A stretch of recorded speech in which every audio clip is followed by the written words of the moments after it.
Hi everyone, my name is Anthony. Welcome to my channel. For most of my life, I was a non-denominational evangelical Christian, but a little over a year ago, I became convinced of Catholicism. I'm currently in the process of joining the church, and I want to explain why I've decided to make this change. Obviously, there's a lot that could be said here, but I want to keep this video brief. My goal for this video is not to make arguments or cite proofs for Catholicism. I just want to give an overview of my thought process. In the future, however, I do plan on making other videos in which I go into more detail on certain arguments and points of contention that I've found compelling. I'll start by saying I used to consume a lot of content and material that was uncharitable towards Catholicism and even outright dishonest.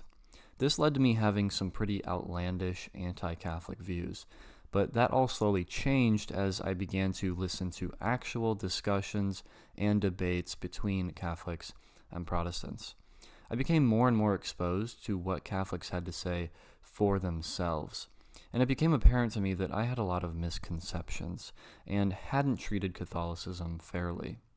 I also became more aware of the various objections to my own views as a non-denominational Christian, and eventually I concluded that there were some fundamental problems with my worldview that I couldn't resolve. As an evangelical, I believed in the Protestant authority framework of sola scriptura, which is Latin for scripture alone. Defining sola scriptura can be a bit tricky, but the general idea is that scripture is the highest and final authority for Christian faith and practice. Proponents of this view argue that Scripture is infallible, meaning that it is incapable of error, whereas other possible sources of authority, such as church councils, creeds, tradition, and so on, are always at potential risk of falling into error. At a glance, sola scriptura can sound quite reasonable, but the more I thought about it, the more problems I encountered. The most obvious issue is that, in practice, sola scriptura leads to confusion and disunity.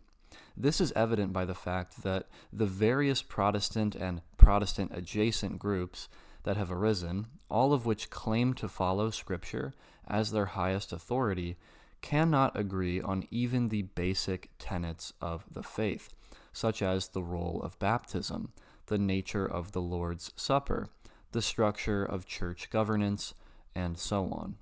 I wanted to believe the right things and practice the faith the way in which God intended, but sola scriptura left me in a world of uncertainty.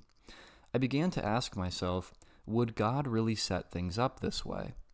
I tried to honestly hear out both sides on this issue, and I was a defender of sola scriptura for a good while, but I eventually concluded that it was implausible.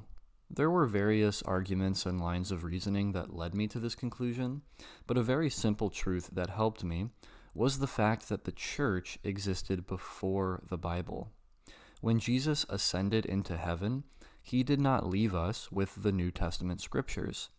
Rather, Jesus promised to build a church, and on the day of Pentecost, prior to the writing of the New Testament, that church was born. It wouldn't make sense then to say that the earliest Christians practiced sola scriptura. They would have had to rely on the church as a source of infallible authority. That's the church I want to be a member of, the church we read about in the Bible, the church Christ himself established. Jesus' church will not die. Christ promises that the gates of hell will not prevail against it, as we read in Matthew 16, verse 18. So the question is, where is this church today? As an evangelical, I believed in the mainstream Protestant definition of the church. I rejected the idea that the true church was a visible institution.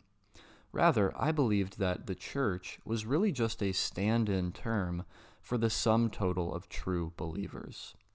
But again, as I tried to hear out both sides on this issue, I came away feeling that I could no longer defend the Protestant view.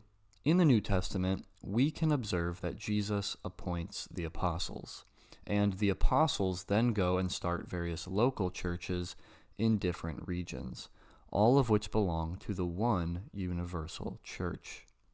The apostles appoint other church leaders, and some of those leaders are given the authority to appoint other church leaders, and so on. The Bible paints a picture of a church with a visible authority structure, a church that is meant to live on through a continued succession of leaders who can trace their authority back to the apostles and ultimately back to Christ. We can observe this idea in the writings of the church fathers as well. For the early Christians, being able to trace your leaders back to the apostles was a sort of litmus test to see whether or not you belonged to the true church. When I was an evangelical, I was unable to pass this test of apostolicity. The leaders of my church could not trace themselves back to the apostles in a visible, unbroken line of succession. The leaders of Protestantism in general have effectively appointed themselves to the positions they occupy. The Catholic Church, on the other hand, can trace itself back to the apostles. We can look at the lists of Catholic bishops and see the unbroken line of succession. All of that is to say, in my time of researching all of this, I've slowly come to the conclusion that Protestantism is illogical and has broken away from the authority framework established by God. The very short answer to why I'm becoming Catholic is that I believe the Catholic Church is who she says she is. That is, the church established by Christ himself.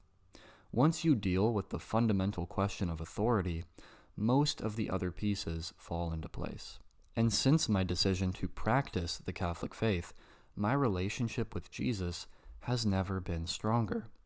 There are various reasons for why that is: the reverence and beauty, the rich spiritual tradition, the intercession of Mary and the saints, but above all, the Eucharist, Jesus Christ himself, the source and summit of the Catholic faith. That's going to be all I have for this video. Let me know whether you agree or disagree with me in the comments, and of course, please keep things respectful. If you found this video to be at all valuable, please consider giving it a like and subscribing to see similar videos in the future. Thanks to everyone for watching. God bless.